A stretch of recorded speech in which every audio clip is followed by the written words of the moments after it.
KPK sendiri belum mengungkap identitas ke-9 orang yang diamankan secara detail. Namun di antara ke-9 yang diamankan terdiri dari seorang aparat penegak hukum, 2 penasihat hukum, dan 6 orang dari pihak swasta. Diduga OTT ini terkait kasus pemerasan atau penerimaan suap dalam pengurusan tenaga kerja asing. KPK nanti akan merenjing hanya 1 orang jaksa.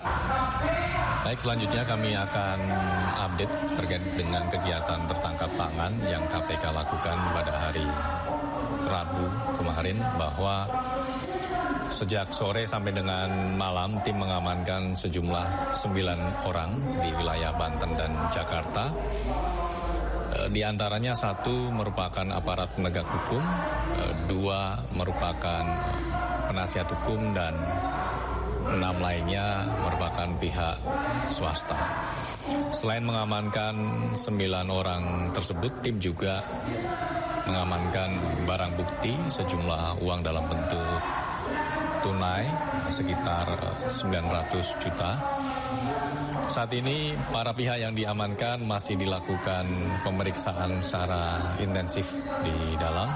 Nanti perkembangannya seperti apa, status hukumnya bagaimana, termasuk kronologi, konstruksi perkara, nanti kami akan sampaikan secara lengkap ya pada kesempatan berikutnya.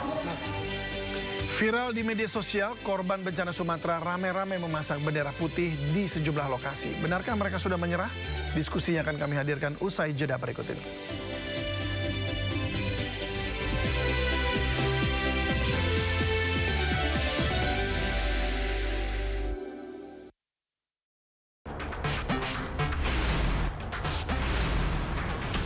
Rangkuman peristiwa di akhir pekan. Terus mengungkap praktek ratusan warga rela anti pajak. Melihat pemberitaan dari banyak sisi. Prabowo Subianto juga untuk menyerap gabah kering panen petani yang faktanya juga bahwa beliau masih dalam pemulihan. Ini harus diperbaiki gitu ya. Sindo Files Weekend, Sabtu dan Minggu, pukul 6. Seorang pria tua menghadang mobil iring-iringan Presiden Prabowo Subianto saat kunjungan kerja ke Kabupaten Langkat, Sumatera Utara.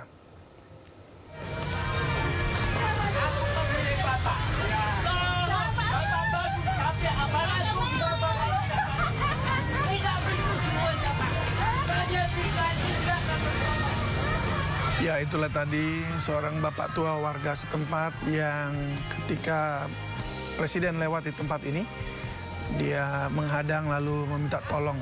Dan inilah situasinya atau keadaan detik-detik ketika bapak tua ini meminta tolong gitu kepada Presiden saat kunjungan kerja ke Kabupaten Langkat, Sumatera Utara. Dan warga dikagetkan memang dengan keberanian seorang pria tua yang menghadang mobil Presiden. Dia menyampaikan keluhan sebagai korban banjir dan menyoroti buruknya kinerja aparatur setempat.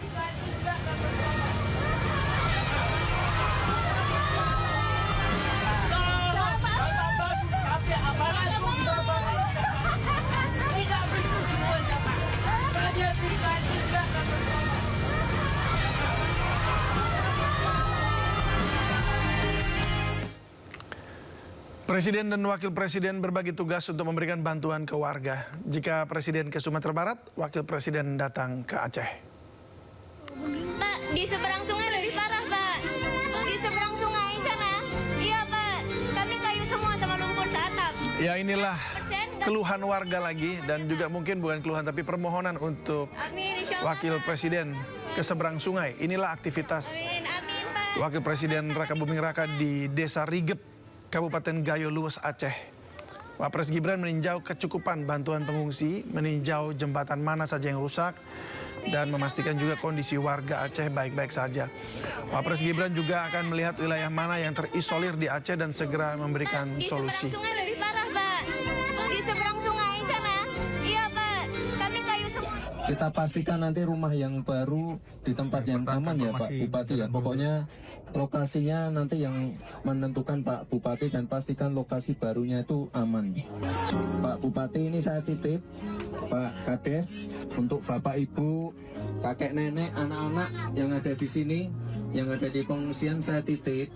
Mohon ini makannya benar-benar dijaga 3 kali sehari. Mohon makanannya diberikan pelayanan yang baik. Saya titip untuk lansia, ibu hamil, anak-anak, balita, ibu menyusui, ini tolong benar-benar Pemirsa, masyarakat di perbatasan Kabupaten Aceh Utara dan Kabupaten Bener Meriah mulai bisa bernafas lega. Akses vital di ruas jalan Simpang KKA yang sebelumnya lumpuh total akibat bencana alam, kini dinyatakan telah kembali tersambung.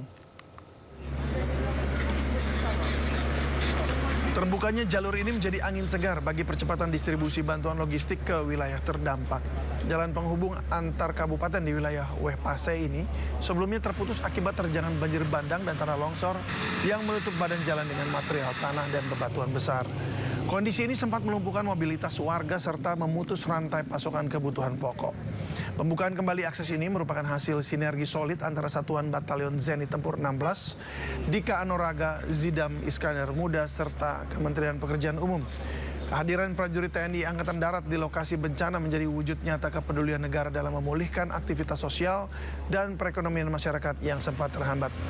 Meskipun saat ini akses jalan Simpang KKA telah tersambung kembali secara bertahap, para pengguna jalan diimbau untuk tetap waspada dan hati-hati, mengingat kondisi cuaca dan stabilitas tanah pasca bencana yang masih dalam pemantauan.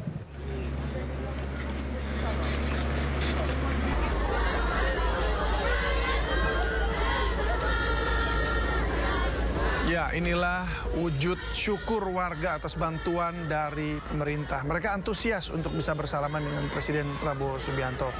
Terhubungnya kembali jalur ini disambut penuh syukur oleh warga setempat. Kemudahan akses transportasi sangat dirasakan manfaatnya, terutama bagi pemenuhan kebutuhan pangan harian.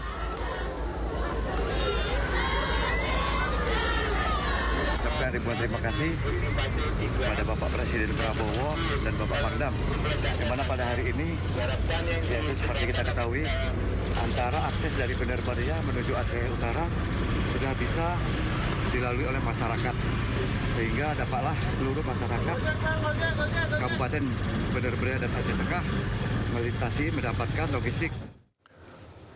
Seorang influencer yang menjadi relawan di Aceh akhirnya pulang ke Pekanbaru. Ia mengaku berat meninggalkan warga pengungsi di Aceh karena situasinya masih sulit.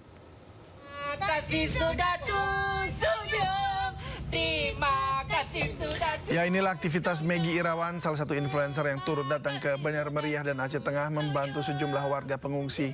Ia datang bersama influencer lainnya sambil membawa bantuan makanan melewati jalanan yang rusak dan jembatan putus akibat bencana banjir bandang. Cuaca masih kerap hujan, akses jalan terputus, tempat mengungsi yang jauh dari kata layak, serta jumlah bantuan makanan yang terbatas membuat situasi semakin sulit. Maggie Irawan sempat mengatakan tak kuat selama bertugas sebagai relawan di Aceh dan berniat pulang ke Pekanbaru. Meskipun begitu, ucapan terima kasih tulus dari warga Aceh membuat Maggie tak kuasa menahan tangis. Padahal ia tak melakukan banyak hal untuk membantu warga di sana. Daerah kurang lebih 15 juta. Tapi bukan masalah nilainya, Pak. Karena udah ada yang lebih layak untuk pejalan kaki, sudah lebih enak untuk melangsir barang, sudah jauh lebih baik walaupun hanya 5% dan 10%. Kemarin semua masyarakat Gayo bilang terima kasih, dan besok aku akan pulang ketemu keluarga. Berat nanti aku ninggalin Gayo, ninggalin Aceh. Semua orang bilang terima kasih kemarin, aku nggak bantu apa-apa.